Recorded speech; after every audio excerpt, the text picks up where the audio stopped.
Royalton on WTAM 1100. Hello, Rick. Bob, I wish you were on the air about 40 years ago because you are so right on. As you know, I'm a Vietnam veteran. Mm-hmm. I was infantry. I was a Marine in Vietnam. I fought on the ground for a year.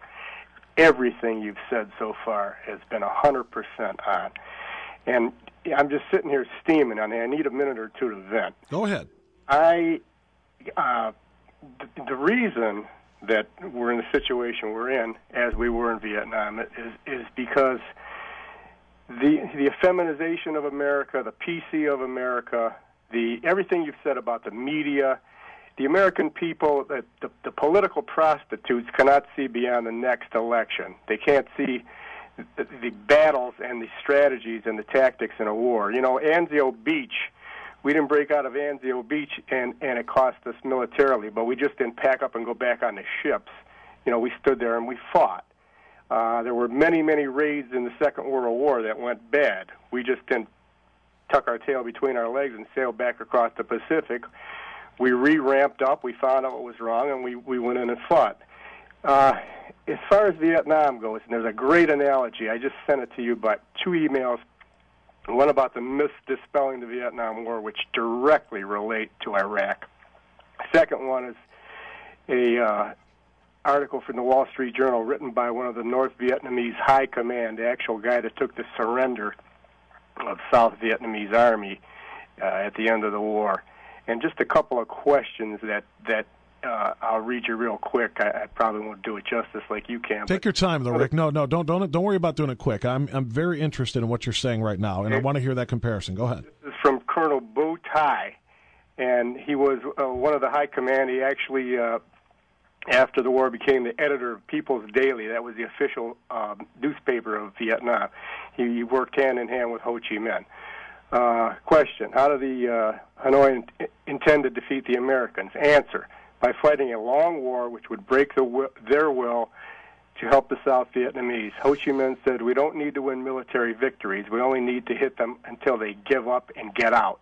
Exactly the strategy and tactics that are being employed now, and exactly the trap that the media has fallen into, and the fat, dumb, and happy American people, I'm afraid, have fallen into, that they can't see beyond the next Frappuccino. Okay, second question. In other words, nothing has changed in terms of the mindset of the American people. Now, obviously not all of them, because there are people like you, there are people like me, but yeah, the mindset of the American people has remained the same from 1972 to 2006. You know, every time I encounter someone that said I was an anti-war activist during the Vietnamese War, I look at them and say, well, you got more blood on your hands than I do. Yeah. And they just look at me funny because they can't figure it out. And you've got American blood on your hands because you helped the enemy. The second question that he answers.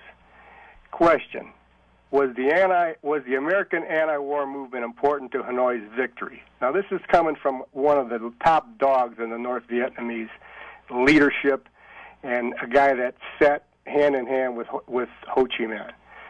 Answer: it was essential to our strategy. Support of the war from the rear. Support of the war from our rear was completely secure, while the American rear was vulnerable. Every day, our leadership would listen to the world news over the radio at 9 a.m. to follow the growth of the American anti-war movement. Visits to Hanoi by people like Jane Fonda and former Attorney General Ramsey Clark and ministers gave us confidence that we should hold on in the face of our battlefield reverses. Did you say you sent this to me, Rick? Yes. All right. Can you resend it? Because Fonda, wearing a red Vietnamese dress, said at a press conference that she was ashamed of American actions in the war and she would struggle along with us. And it goes on and on and on. Rick, I'm sorry. I thought you were done at that point when I interrupted you. Sorry about that. No, I mean, but what I want you to do is it may have gotten lost in the massive emails. I want you to resend it to me, okay, and flag it. Put something big in the subject line, because that is extraordinarily telling. It's what I've been saying since the start of the show this morning. Ho Chi was the man who took the surrender from the South Vietnamese, who worked hand in hand with Ho Chi Minh, correct?